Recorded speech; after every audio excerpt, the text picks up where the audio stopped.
First piece of news to mention is that Smart Sheffield is now on a new run for the next year with our sponsors Arup and Pitching Project and Sheffield Digital. I'm looking for another mainline sponsor, so if you want to sponsor 2 of these events, or sponsor all of them but host 2 of these events over the next 6 months, please come and talk to me afterwards.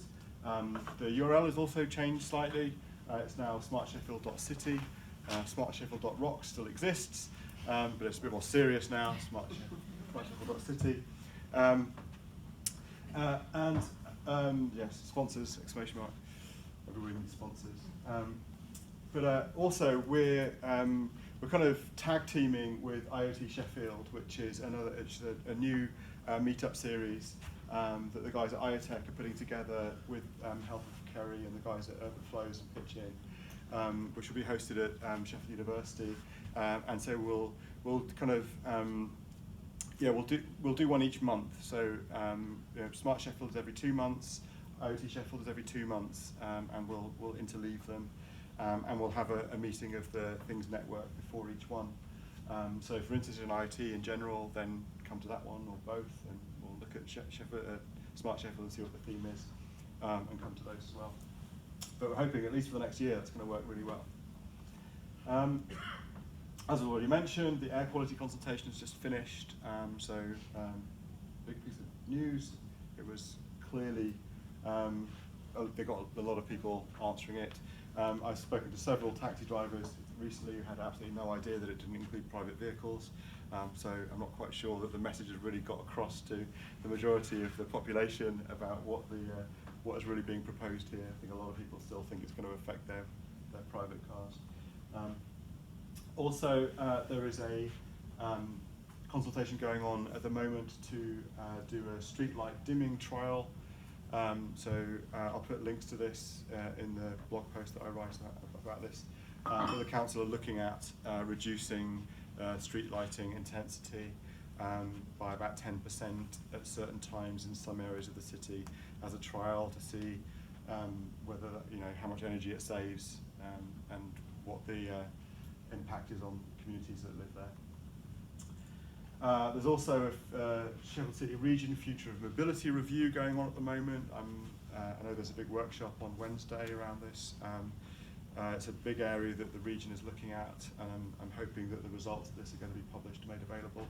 I'll certainly let everybody on the mailing list know when this is out. Also, Sheffield's bid into the Future High Streets Fund got through the first stage last month or the month before. So this is a government pot, I think about 25 million for towns and cities to invest in imagining the future of the high street. And so part of it is about built environment, part of it is about the economies of high streets, but part of it is also about digital infrastructure and digital user experience of high streets. And Sheffield's bid has got through the first round and is now being further developed. So we'll see how that goes. In fact, I might try and get someone who's working closely on that bid to come and speak about it at a Smart Sheffield maybe next time. SEC connectivity strategy. I know David Oliver's been working on that for a long time now, and it's working its way through Cabinet at the moment. It goes to Cabinet on the 18th of September, so fingers crossed it'll get approved then. Right, and then you can start talking about it and publish it. Yeah, to come on and talk about it. Yeah, sessions. Yeah, that'd be great.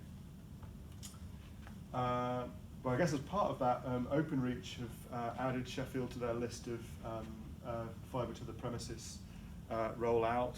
As I understand it, Sheffield wasn't on the list, and it now is. Yeah, it took a lot of hard work to persuade them to come to Sheffield. We weren't originally on the list of the 69 cities and towns across the country that it was planning on rolling out to. We got them in and asked them, what the reasons were, what the barriers were to them investing in Sheffield.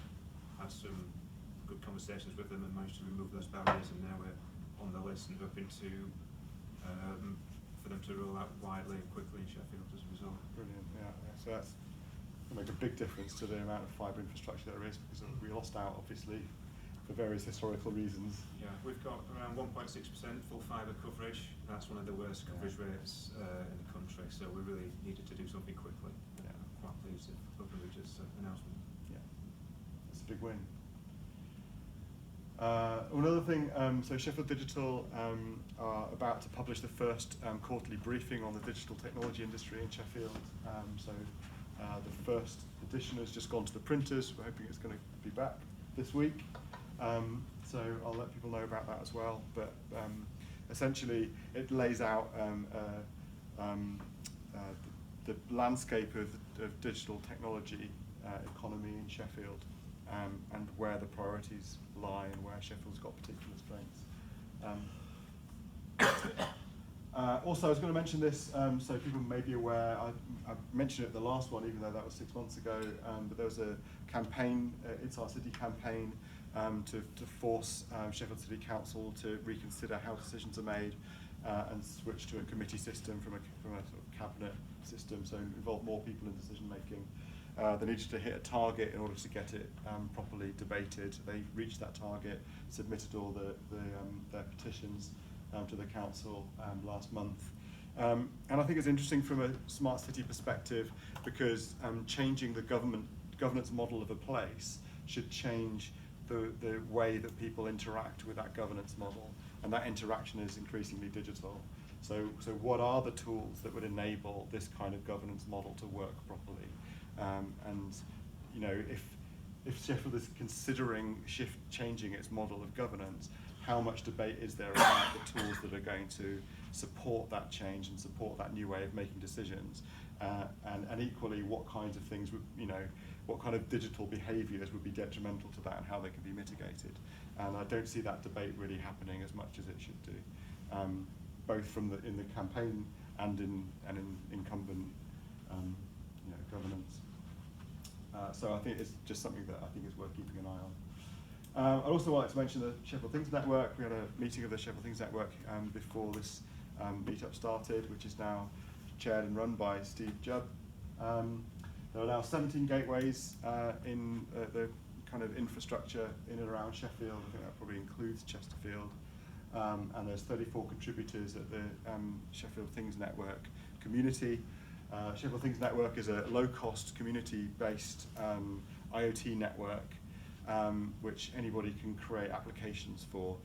And if you're interested in being part of that network and building that network out and creating applications for it, do go to the Sheffield page on the Things Network website. Just Google it and add yourself there, and then you'll get all of the updates on meetings and what's going on, and be able to see the network as it's being built out. The big kind of priorities at the moment are to build the network out and to create a really robust infrastructure across the city to connect devices to and sensors to, and then to encourage more applications to be built on the infrastructure that exists. So support that effort and join the mailing list. Go to SmartSheffield.city and sign up, stay informed, and I'll see you all in November probably.